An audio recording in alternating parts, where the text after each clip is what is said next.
అనగనగనగా ఒక ఊర్లో నాగయ్య అనే వ్యాపారి ఉండేవాడు. కాలం కలిసిరాక అతని వ్యాపారమంతా దివాళా తీసింది. అతడు అప్పుల పాలయ్యాడు.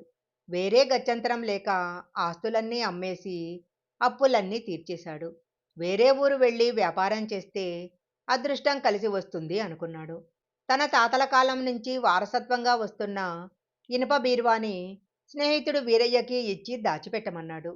నాగయ్య వేరే ఊరు వెళ్ళి వ్యాపారం మొదలుపెట్టాడు.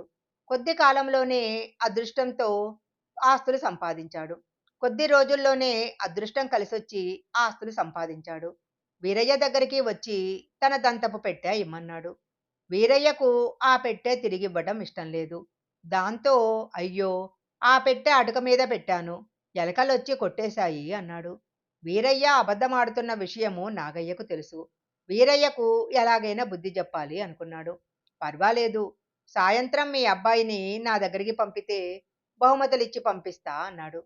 వీరయ్య సాయంత్రం తన కుమారుడిని నాగయ్య దగ్గరికి పంపాడు. వెంటనే నాగయ్య ఆ పిల్లవాడిని ఒక గదిలో పెట్టి బంధించాడు. పిల్లవాడు రాకపోవటంతో వీరయ్య వెతుక్కుంటూ నాగయ్య దగ్గరికి వచ్చాడు.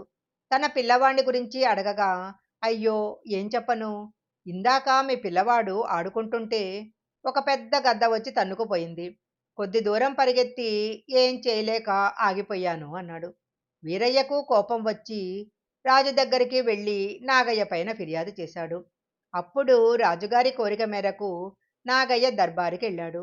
ప్రభు, నా ఇనపెట్టెను ఎలకలు కొట్టేసినప్పుడు ఒక పిల్లవాడిని గద్ద ఎందుకు తన్నుకు వెళ్ళిపోకూడదు అని ప్రశ్నించాడు. రాజుగారికి అసలు సంగతి అర్థమైంది. వీరయ్యను మందలించి ఇనప పెట్టెను వెనక్కిమ్మని ఆదేశించాడు. వీరయ్య బుద్ధి తెచ్చుకొని ఇనప్పెట్టెను వెనక్కిచ్చేసి తన కుమారుడిని తను తిరిగి తీసుకున్నాడు.